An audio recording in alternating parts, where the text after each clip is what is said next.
Minha alma encontrou finalmente onde pousar. Tendo deixado os espaços agitados pelo vendaval da descrença, da dúvida, do ceticismo, que devasta, que esteriliza, que calcina, se assim me posso exprimir, recordando as torturas de quem sente a necessidade de crer, mas não encontra onde assentar sua crença. E não encontrava onde assentar minha crença, porque o ensino de Jesus, que uma força intrínseca, uma disposição psíquica me levaram a procurar, como o nauta perdido na vastidão dos mares, procura o norte.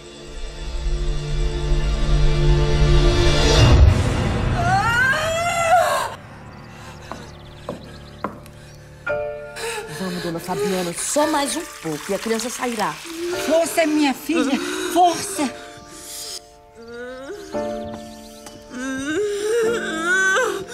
Agora, só mais um pouco, a senhora está conseguindo.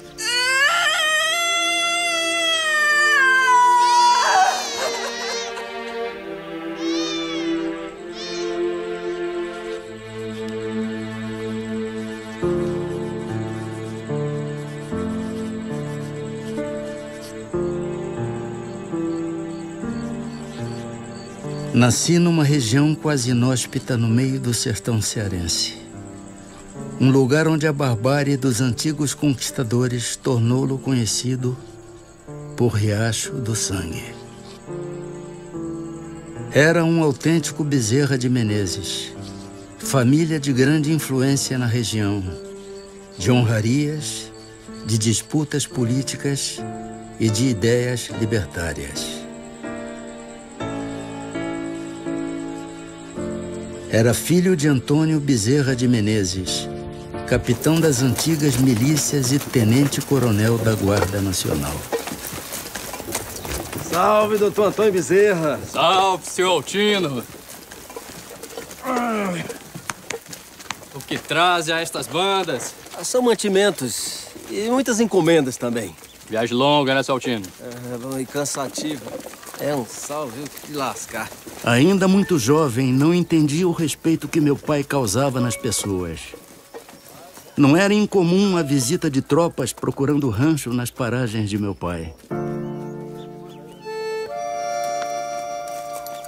Era costume patriarcal dos sertanejos permitir ao viajante com cama e mesa e provisões para a viagem.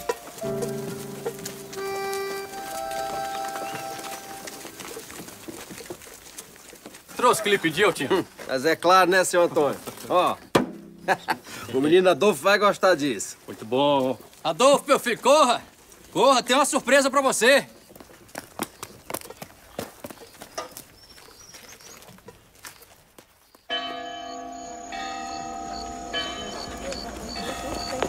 Nos sertões das províncias do norte, as festas tomavam a noite, principalmente quando as comemorações eram em dias santificados.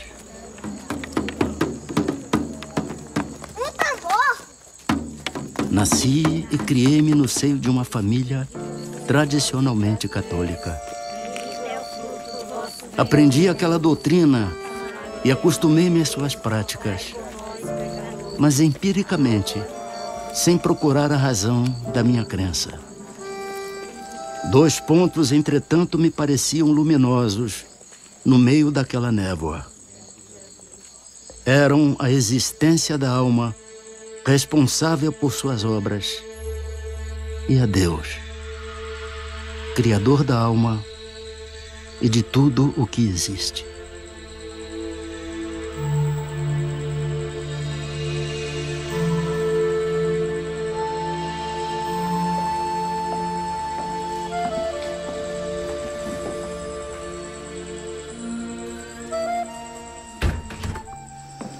Doutor Leopoldino, o senhor sabe quanta alegria o senhor traz para essa casa com a sua visita e de sua esposa. Alegria e muita honra, não é mesmo? Aceita o licor? Sim. Merci, madame. Meu senhor. Obrigado, Fabiana. Mas, doutor Leopoldino, conte-nos aquela história. A família era mesmo de São João do Príncipe. Uma família, sobretudo religiosa, que não se deitava antes de rezar o terço e não se levantava sem cantar o ofício de Nossa Senhora.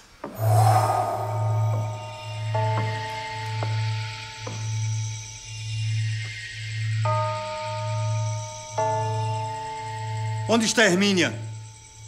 Espere, meu pai. Vou chamá-la.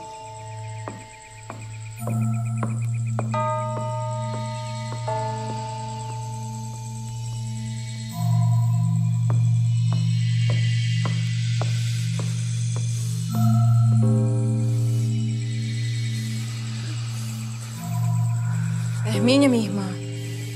Vamos. Está na hora do terço. Nosso pai já a chama. Ninguém me diz o que fazer. Que o terço espere nas profundezas do inferno. Sai daqui! Surpreendidos os pais, principalmente por não ter acudido ao seu chamado, ela que era dócil e obediente, mandaram-lhe dizer novamente que só estavam esperando por ela. A resposta foi que podiam esperar quando quisessem, que ela não estava disposta a concorrer com ridículas práticas.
Quando voltou a si, estava livre do demônio.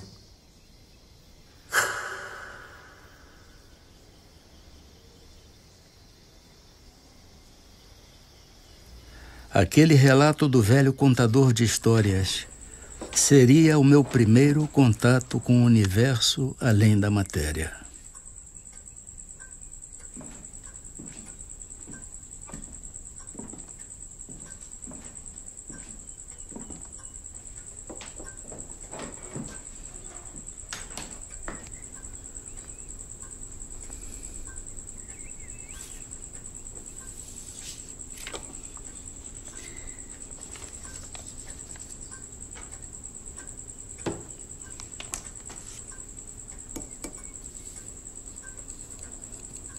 Por infortúnios e motivos políticos, tivemos que deixar o Riacho do Sangue em fuga.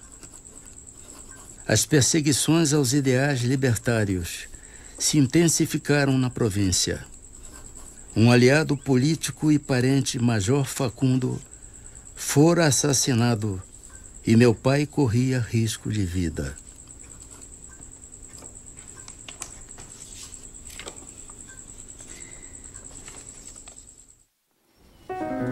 Você sabe o significado dessa frase? Não. Medici, sarat, natura, curate. O médico trata, a natureza cura. Vamos repetir. Medici, sarat, natura, curate. Agora a frase toda. Medici, sarat, natura, curate. Ficamos 7 anos em Martins. O suficiente para aprender latim na escola da latinidade e substituir alguns mestres em suas lições diárias.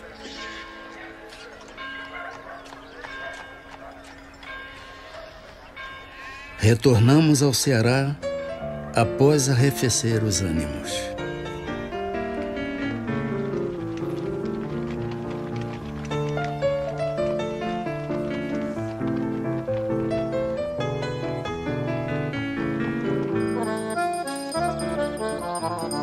Quando estava finalizando meus estudos no liceu, meu pai ofereceu uma ceia aos amigos, o que era bastante comum. Mas aquela tinha um sabor diferente. Senhores, meu filho em breve irá deixar-nos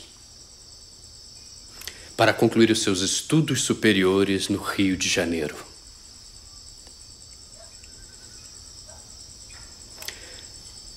Quero, pois, aproveitar este momento solene e dizer-lhe, diante de meus amigos, uma palavra que me vem do coração. A única e verdadeira felicidade que um homem pode ter na terra é a que oferece o estudo, o lar, a família, os filhos. E se esta felicidade é a avis rara dos poetas, meu filho irá encontrá-la em seu caminho. E peço-lhe, em meu nome e de sua mãe, que a acolha e não deixe escapar.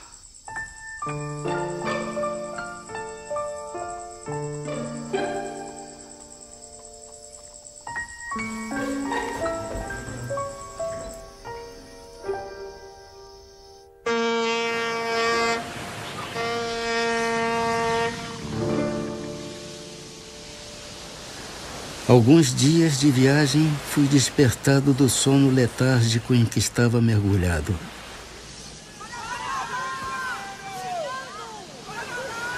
Nenhum perigo havia. Eram os passageiros que se acotovelavam para melhor verem o gigante de pedra que guarda a entrada da primeira baía do mundo.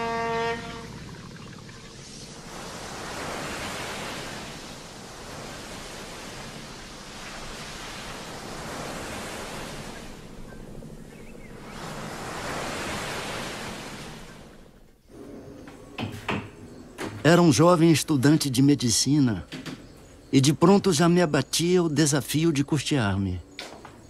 Se não bastasse a falta de trato dos colegas, me era preocupante a dívida da pequena pensão e a manutenção de meus estudos.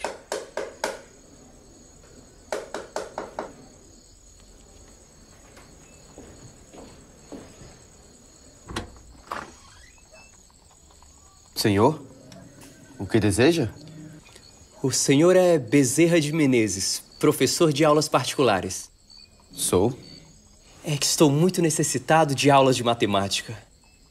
Já há muito tempo não estudo matemática. Não sei se teria condições de lhe dar essa aula. Mas é que estou realmente necessitado. Eu preciso muito da sua ajuda.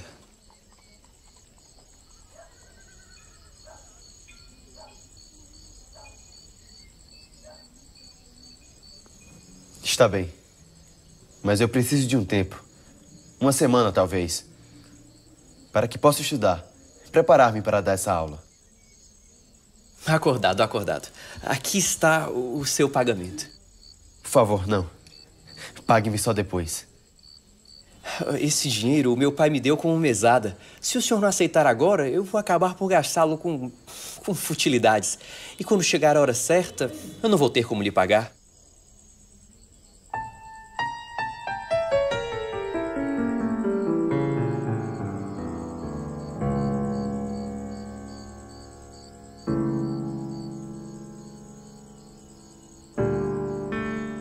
Está bem.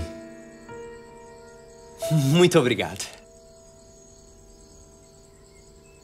Aquele dinheiro era suficiente, as necessidades mais urgentes. Mas o aluno nunca aparecera a uma única lição.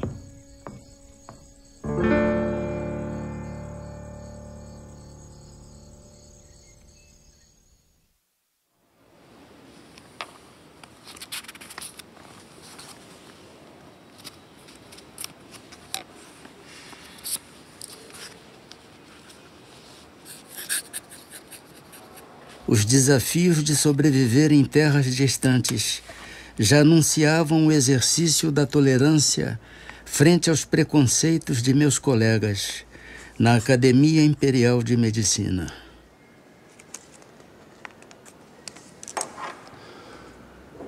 Do tupi, maracuia. Fruto que se serve ou alimento na cuia. Produzido pelas plantas do gênero Passiflora, da família das Passifloraceae.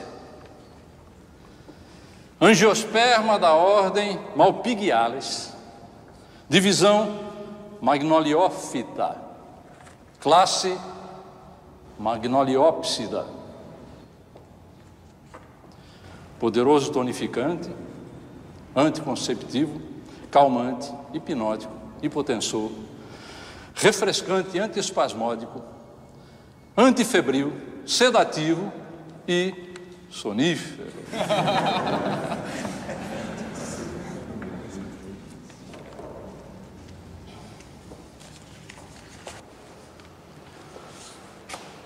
Meu jovem Adolfo, o senhor tem certeza de que a autoria desse documento lhe pertence?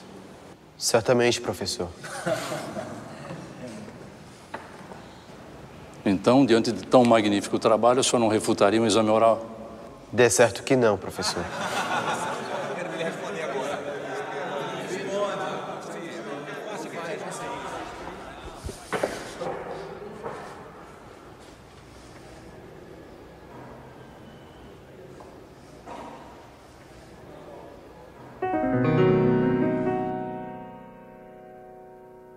Aquela arguição durou cerca de 1 hora. Ao constatar de que o trabalho era de minha autoria, conquistei um certo respeito de meus colegas e mestres.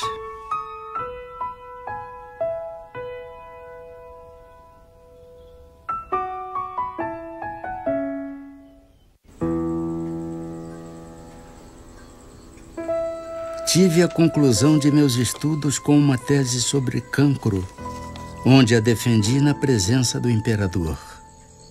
Após doutorar-me, já tomava posse como membro da Academia Imperial de Medicina e logo era um cirurgião-tenente, assistente do renomado cirurgião-mor, professor e amigo, Manuel Feliciano Pereira de Carvalho.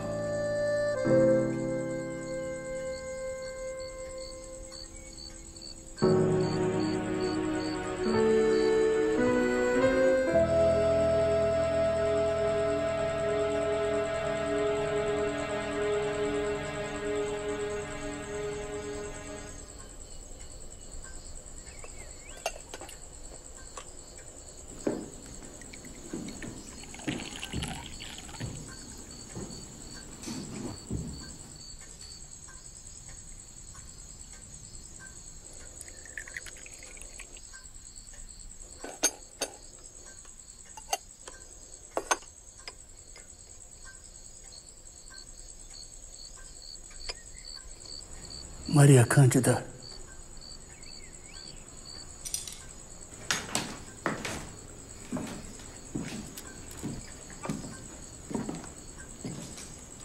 Maria Cândida. Creio, Adolfo, que devas aceitar o convite à vida pública. Não temas em trabalhar pelas causas nobres e humanitárias. Serás um excelente deputado-geral.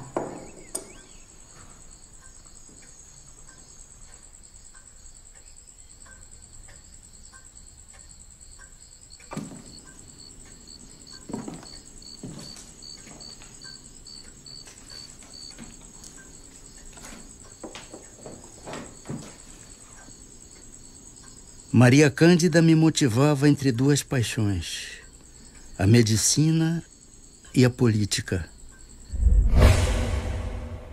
Senhor presidente, o projeto 15 de julho, da autoria do nobre deputado Rodolfo Dantas, é um avanço abolicionista. Fixa a idade limite da escravidão em 60 anos. As reações adversas ao projeto são os abusos praticados pelos abolicionistas.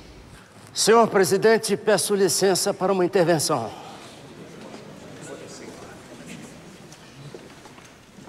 Vossa Excelência sabe perfeitamente que um movimento que levava de forma acelerada a efetivar-se a abolição neste país foi bruscamente interrompido pelo projeto do dia 15 de julho. Não em Campos. Eu tenho a impressão que o nobre deputado pelo 6º Distrito veio a esta tribuna mais como representante de sua localidade do que mesmo para refutar as minhas proposições, que representam a mais pura verdade. Os fazendeiros de Campos, e eu dou testemunho, querem, como disse o nobre deputado, desenvolver as suas indústrias. Mas tem-se visto homens cultos, de elevada posição social mesmo, desconhecerem os princípios mais humanitários. E os abolicionistas querem e devem conter os desmandos destes homens, mas o fazem dentro dos princípios e dos limites determinados pelas leis deste país. Esses homens, senhor presidente, são capazes de cometer as maiores barbaridades contra escravos que são seus semelhantes. E o nobre deputado aqui disse e aqui qualificou que esses atos não passam de abusos de abolicionistas. Mas um abuso não justifica outro. Punam-se ambos. Me perdoe, nobre deputado, mas o que se vê é que esses bárbaros que se viciam, eu diria mesmo com furor ferino, os seus escravos, os seus irmãos, os seus semelhantes, até hoje não foram condenados pela lei. Vossa Excelência, pode apontar-me um fato de um abolicionista processado por violência contra a propriedade servil ser condenado? Não vai encontrar nenhum. Realmente, nobre deputado, eu não apresento um só, porque já que os senhores que torturam, barbarizam, se viciam os escravos que são seus semelhantes e não sofrem qualquer tipo de repressão, por que os abolicionistas deveriam ser punidos por salvarem vidas?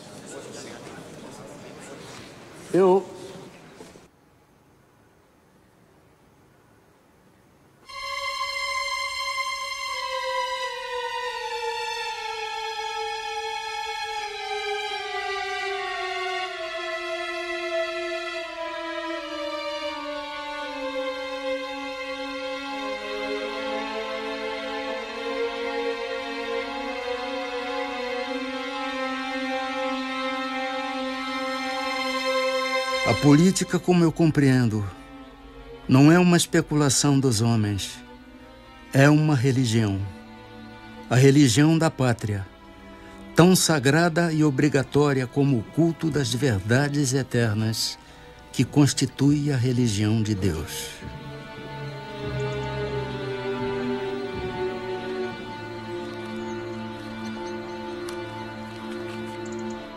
Vossa Excelência? Vossa Excelência?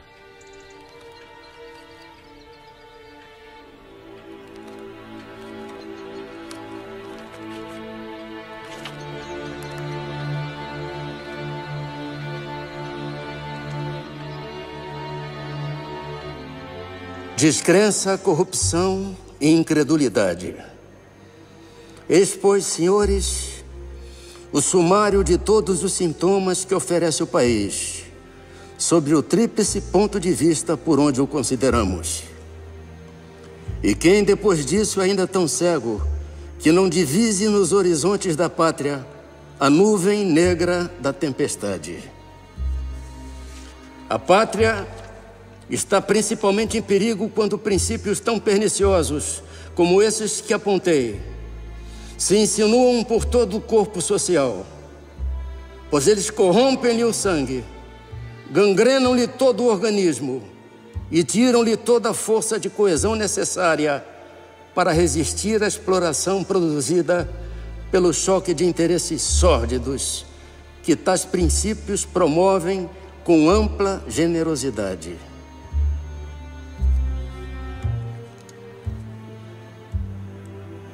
Senhores, a sociedade brasileira está gravemente enferma. As extremidades estão frias e o coração não tarda.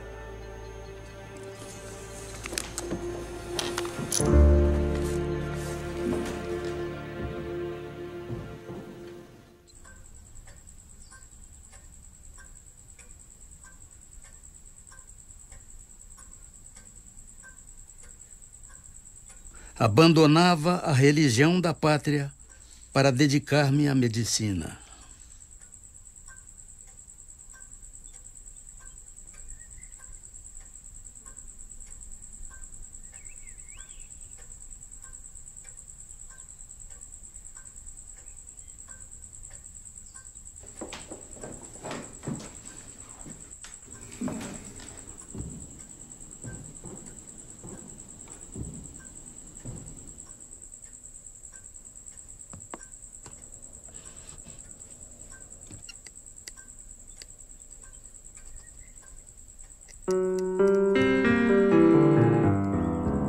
O amor, meu amigo, o amor é uma chispa da luz eterna que penetra nossa alma e nela grava o cunho das coisas imperecíveis. Pode o que amou não ter possuído a pessoa amada e por exigência da natureza afeiçoar-se a outra. Amor, porém, nunca mais sentirá. Se de fato amou da primeira vez, se não tomou por amor um sentimento transitório.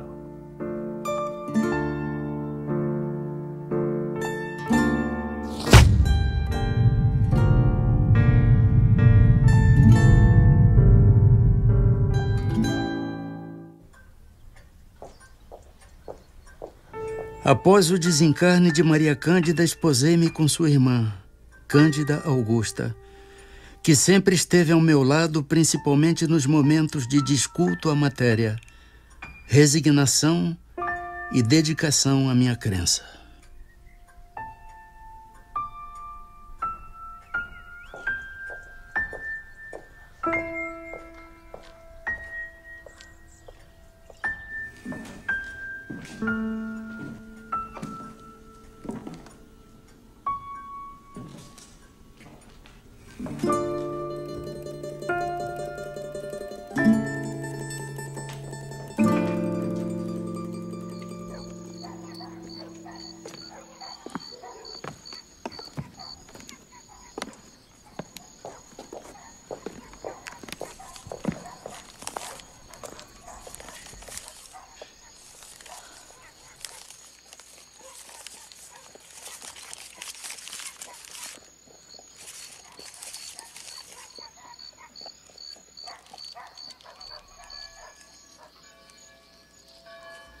Era um presente de um colega. Ainda não sabia o motivo ao certo. Deu-mo na cidade e eu morava na Tijuca a 1 hora de viagem de bonde.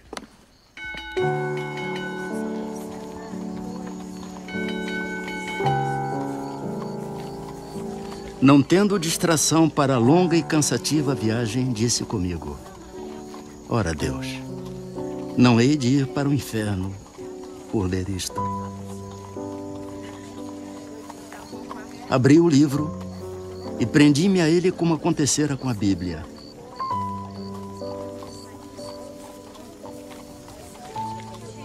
Lia, mas não encontrava nada que fosse novo para o meu espírito. E, entretanto, tudo aquilo era novo para mim.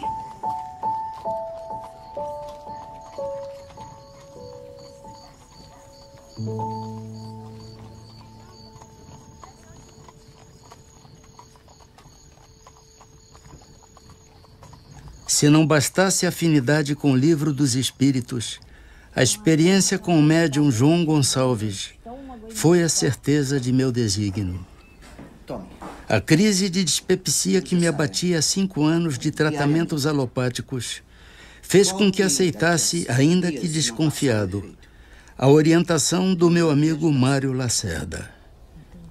Fora Mário o encarregado à primeira consulta mediúnica.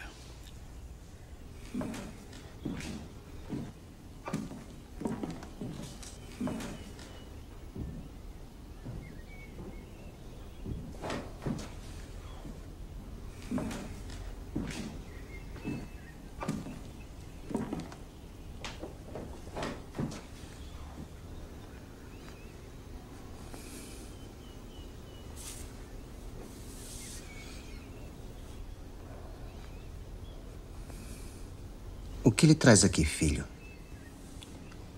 Um amigo que sofre de uma enfermidade e, pelo que vejo... O seu amigo médico sofre de náuseas, tonturas, vômitos, ardências no estômago. A dor no peito não é do coração.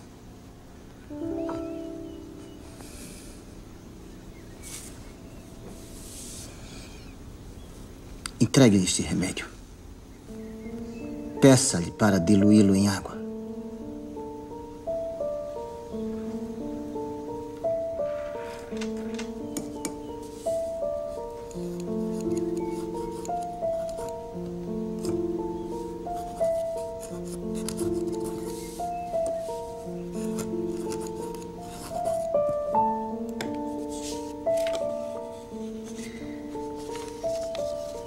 Diga-lhe para seguir as orientações do humilde amigo.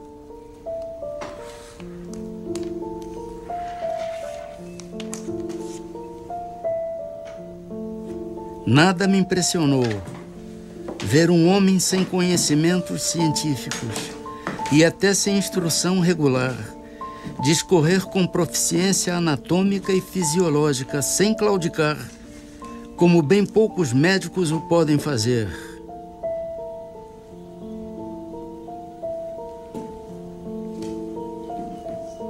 Em pouco tempo de tratamento, a doença desaparecia.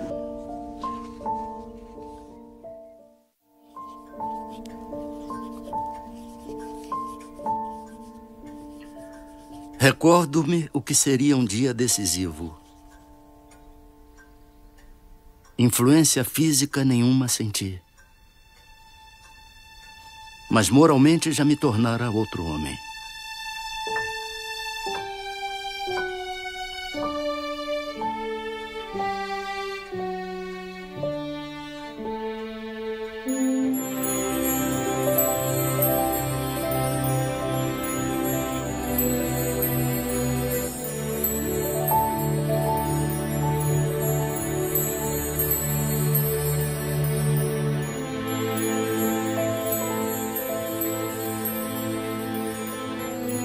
Senhor, o salão da guarda velha já está pronto. Os assentos estão todos ocupados. Os convidados o esperam. Por favor, me acompanhe.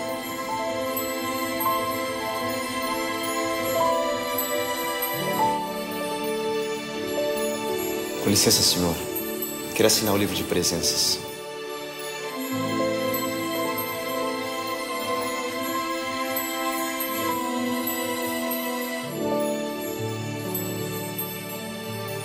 Que os bons espíritos o acompanhem, senhor.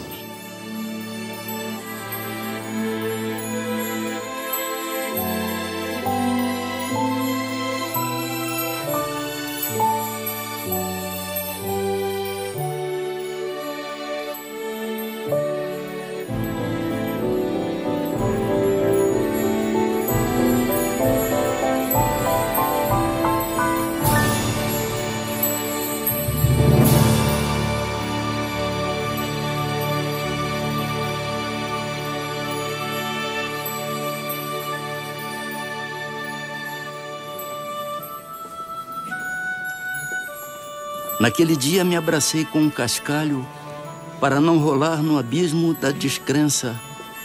E como aquela mão me impeliu para ele, quebrou a meus olhos e me fez patente o brilhante nele contido.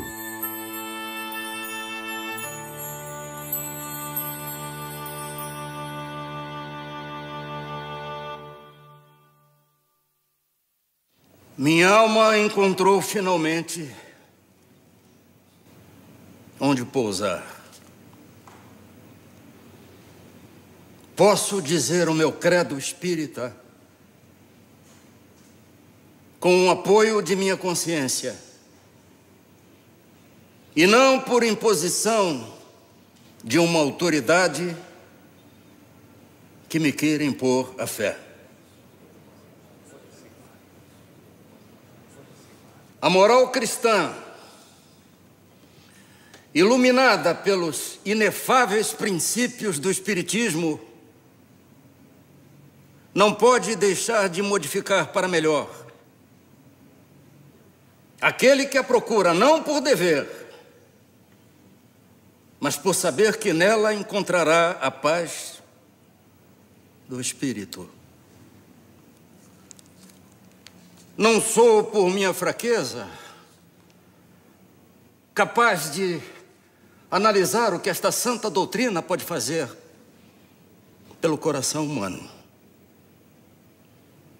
Também não quero fazer qualquer julgamento para não incorrer no orgulho ou em falsa modéstia.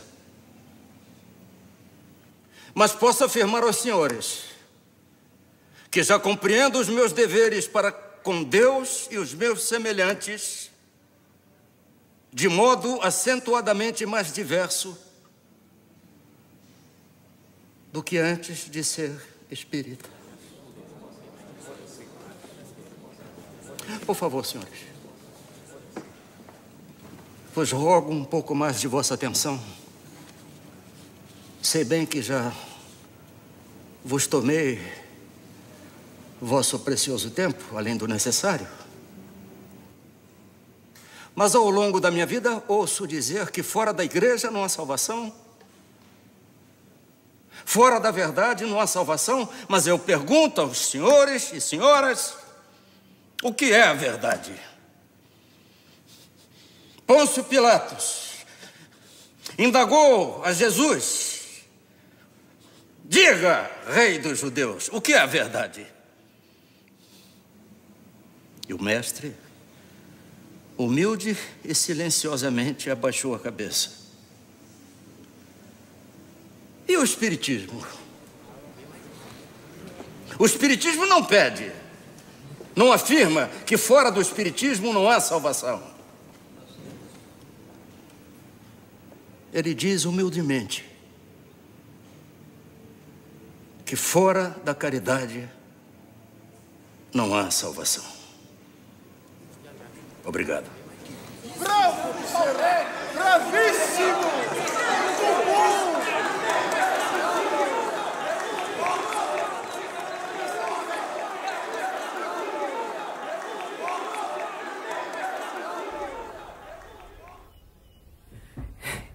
Não sei como ele vai receber essa notícia. Preocupado com o coração dele.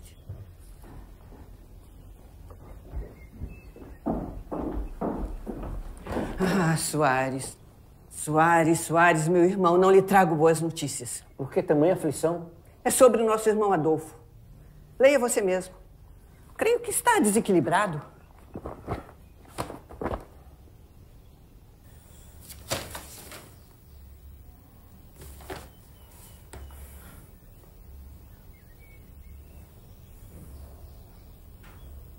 Está louco? Por que cometer tal pecado em público?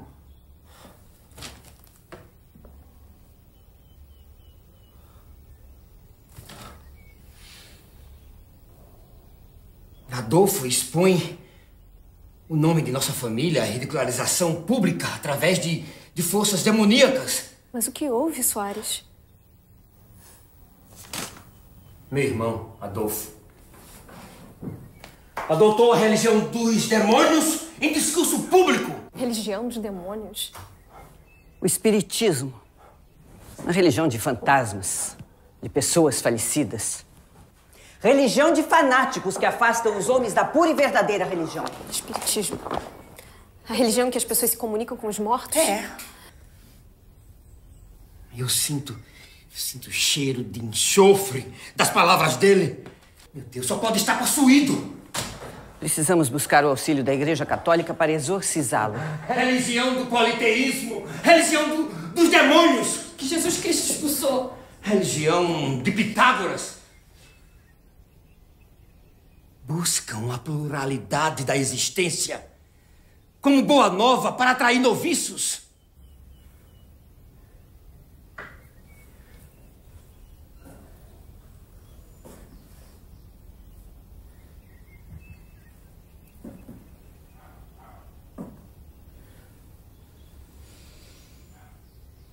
Como tiveste coragem, meu querido irmão? Como?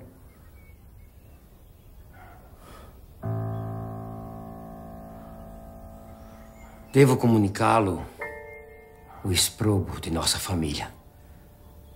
Não farás mais parte dela.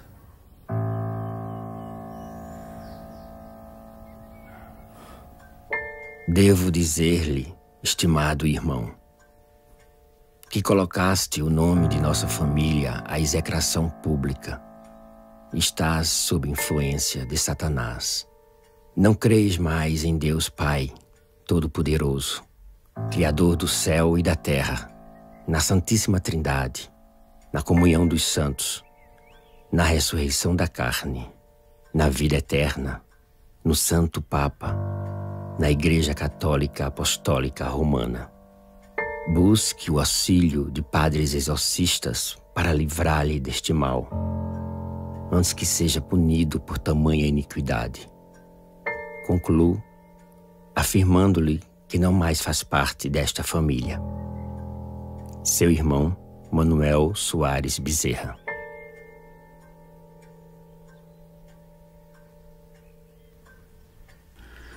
Dentre as reações adversas à minha escolha ao espiritismo,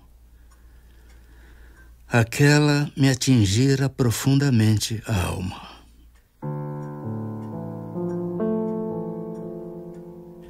Em resposta aos impropérios, escrevi-lhe uma extensa carta que me vinha do coração. Creio em Deus Pai Todo-Poderoso, Criador do céu e da terra. Creio em Jesus Cristo, seu dileto Filho, nosso Senhor e Redentor. Creio que a Igreja foi instituída por Ele para ensinar sua santa doutrina e que é assistida pelo Espírito Santo nesse santíssimo mistério. Creio na comunhão dos santos, na ressurreição da carne, na vida eterna. Não creio na lenda dos anjos decaídos, porque crer nisso valeria por negar a onipotência e a onisciência do Senhor. Não creio que o mal possa vencer o bem, eternizando-se como este no reino de Satanás. Não creio que o espírito criado pelo Senhor possa fazer-lhe frente, resistir-lhe e destruir-lhe os planos, e nem que o Senhor permita isso, servindo-se do rebelde para castigar o rebelde. Porque, nesse caso, Deus não criou o homem para o bem e para a felicidade. Não creio nas penas eternas, porque Deus é Pai. Não creio na infalibilidade do Papa, porque assim teríamos um Deus no céu e outro na terra. E a comunhão dos santos significa para mim a comunhão dos espíritos. Eis o meu credo e digo-lhe que tenho fé viva e esperançosa. Esperança firme de subir com Ele à sociedade de Deus na eternidade. Pouco nos resta de vida, a mim e a você. Pouco nos falta para nos encontrarmos onde, livres da obsessão da carne, possamos conhecer se tem ou não razão. Paz e amor em Jesus Cristo, nosso Senhor. Seu irmão, Adolfo.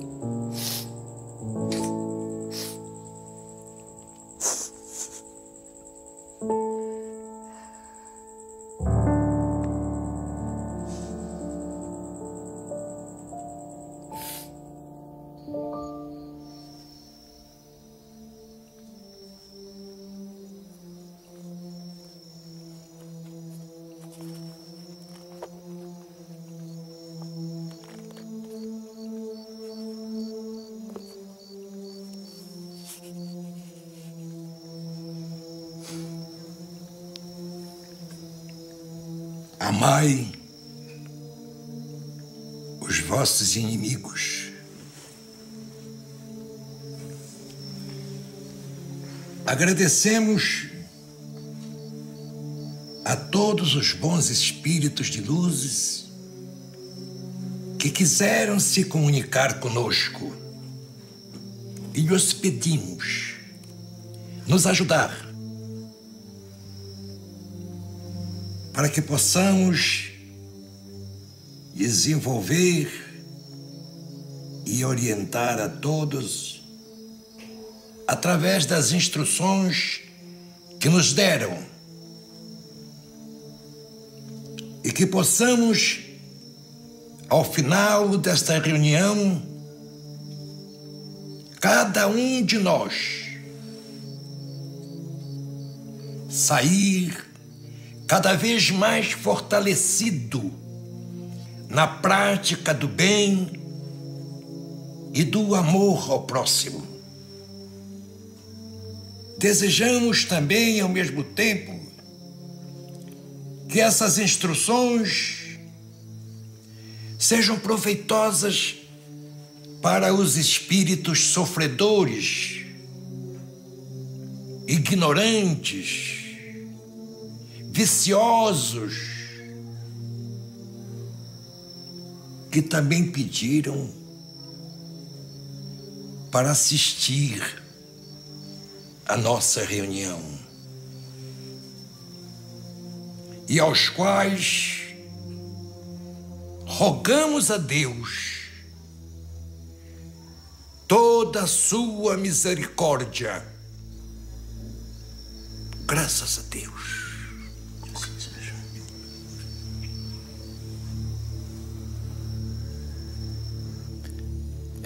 Peço licença para uma breve intervenção, se possível.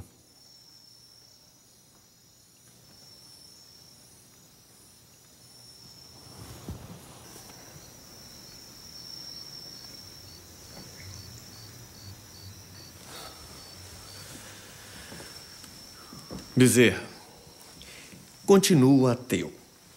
E não somente por meus colegas, mas também por mim, venho convidá-lo a um debate público, a fim de provarmos a inexpugnabilidade do materialismo contra as pretensões do espiritismo.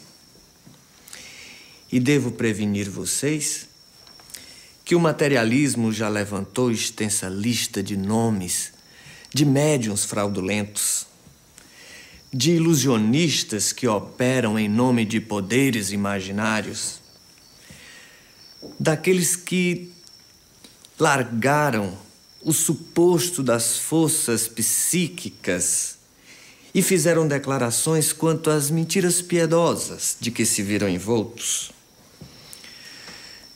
dos chamados sensitivos, que reconheceram seus enganos e desertaram das fileiras espíritas.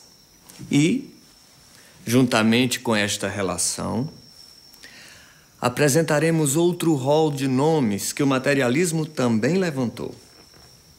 Nomes dos experimentadores que provaram a inexistência da comunicação com os mortos, de sábios que não puderam verificar as factícias ocorrências da mediunidade, de observadores desencantados de qualquer testemunho de sobrevivência, de estudiosos ludibriados por vasta súcia de espertalhões. Esperamos que você e os espíritos aceitem o repto.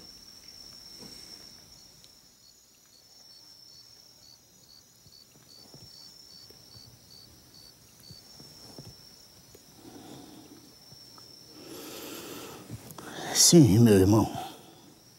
Se é que posso chamá-lo, meu irmão. Aceitamos o desafio, desde que o irmão traga para o debate um infortunado que o materialismo tenha soerguido moralmente no mundo. Um malfeitor a quem a dignidade humana tenha sido devolvida. O infeliz a quem o materialismo tenha restituído o riso, a alegria de viver. Os desesperados da alma a quem tenha sido restituído a paz do coração. E aqueles que sem rumo, sem bússola na vida, que foram arrancados das portas do inferno pelo materialismo. Acontece isso, irmão. E aqueles nossos mais queridos irmãos,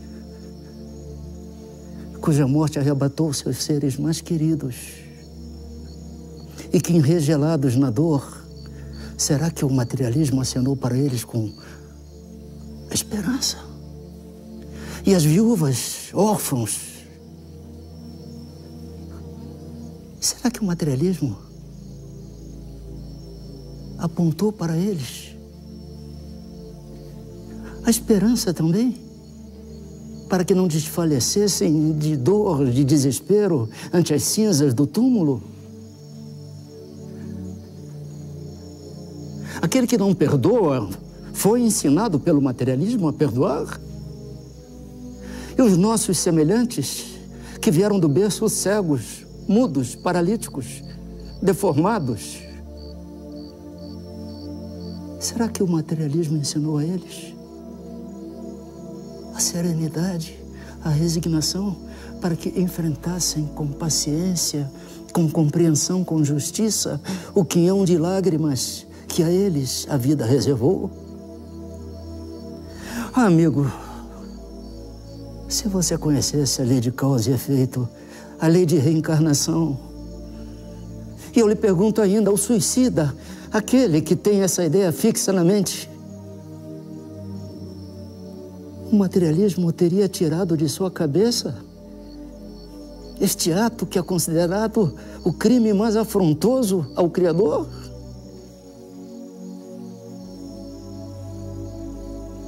O materialismo esvai-se. O materialismo não preenche a existência. O que fica é um vazio existencial. O que fica é um vazio espiritual. Traga-me, irmão, um só ser desventurado que o materialismo tenha tirado do cipó de sofrimentos neste planeta de expiação.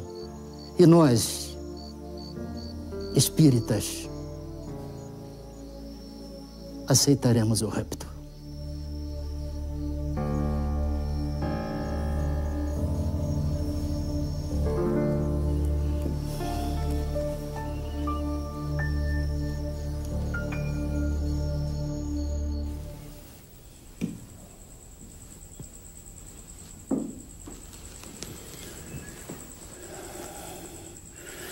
Há quanto tempo o Francisco está com febre? 6 horas. Começou sem nenhum motivo aparente. Muito bem. Eu vou preparar um banho. A febre vai ceder. Não. Fique com o Francisco. Eu atendo.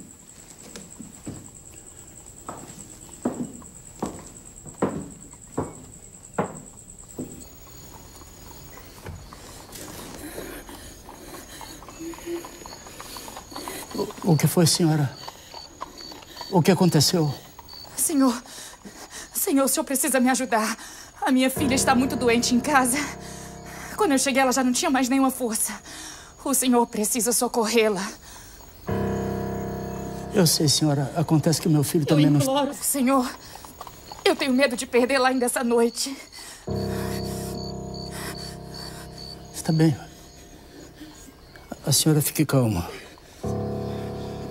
Aguarde um segundo. Eu vou pegar meus instrumentos. Calma.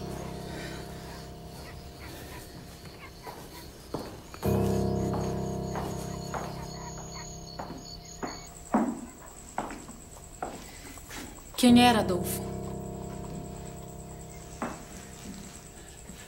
Uma senhora aflita. A sua filha está muito doente e necessitando de cuidados urgentes. Fique com Francisco. Eu vou atendê-la. Não, filho.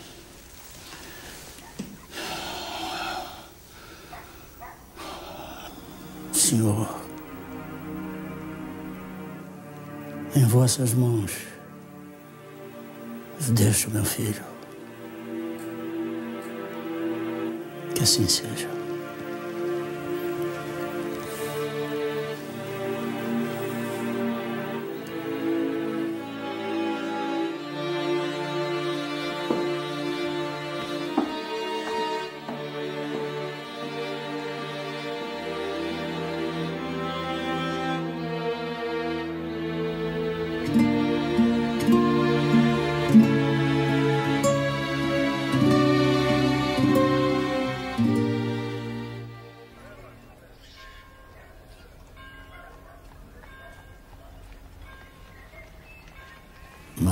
Mais. Bota a linguinha para fora. Isso.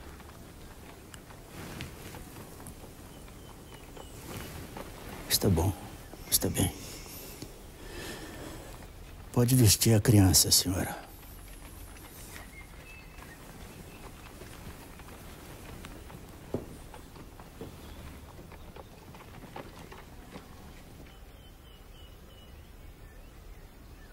Esses são os medicamentos que a senhora deve comprar. O que a sua filha apresenta tem cura.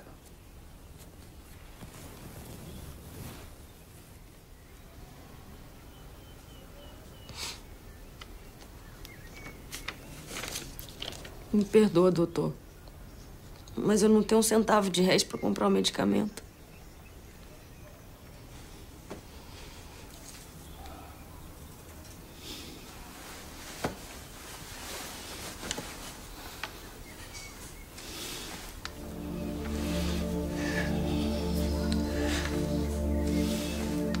Tome, senhora. Isto lhe será mais útil. Eu não posso aceitar. Não posso.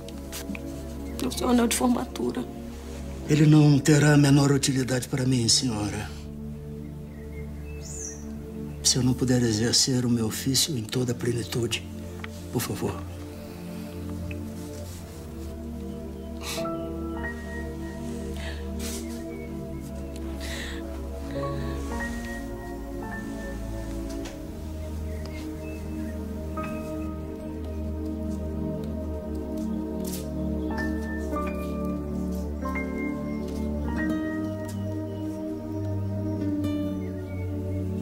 O médico verdadeiro não tem o direito de acabar a refeição, de escolher a hora, de inquirir se é longe ou perto. O que não atende por estar com visitas, por ter trabalhado muito e achar-se fatigado, ou por ser alta noite, mau caminho ou tempo, ficar longe ou no morro. O que sobretudo pede um carro a quem não tem como pagar a receita, ou quem diz a quem chora à porta que procure outro. Esse não é médico. É negociante de medicina, que trabalha para recolher capital e juros dos gastos da formatura.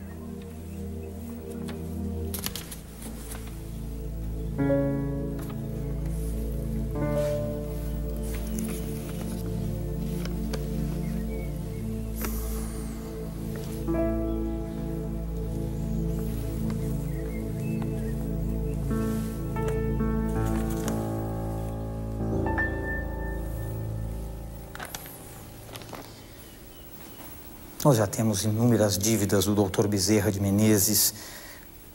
A senhora tem como pagar o medicamento?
Procurei sem descanso arrancar de mim os maus instintos naturais e substituí-los pelas virtudes cristãs.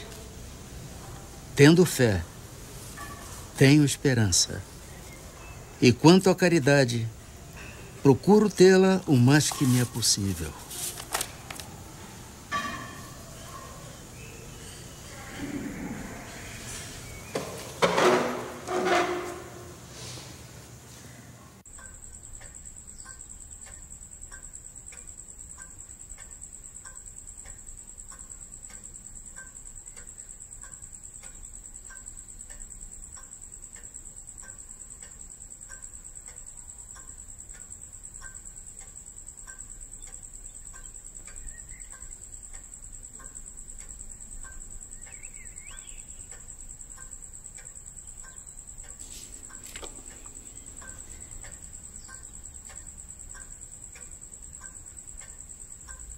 O homem vai na vida semeando boas e más ações, porque não há um que não pratique de umas e de outras.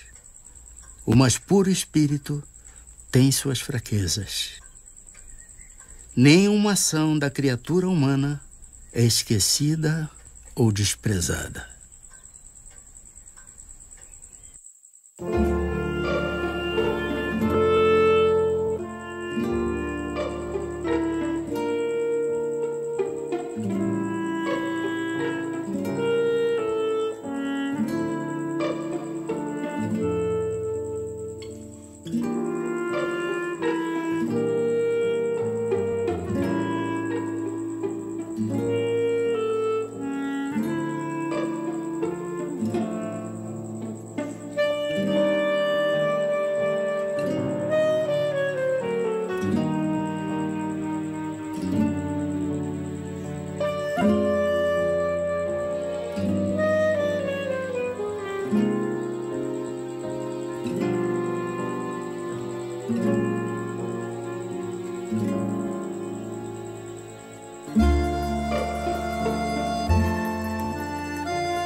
Amemo-nos uns aos outros, segundo a palavra do Mestre que nos reúne, sem desarmonia, sem discussões ruinosas, sem desinteligências destrutivas, sem perda de tempo nos comentários vagos e inoportunos, amparando-nos reciprocamente pelo trabalho, pela tolerância salvadora, pela fé viva e imperecível.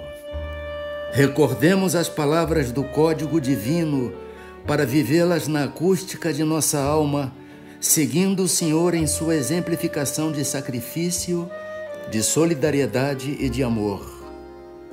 Eu sou o caminho, a verdade e a vida. Ninguém irá até o Pai, senão por mim.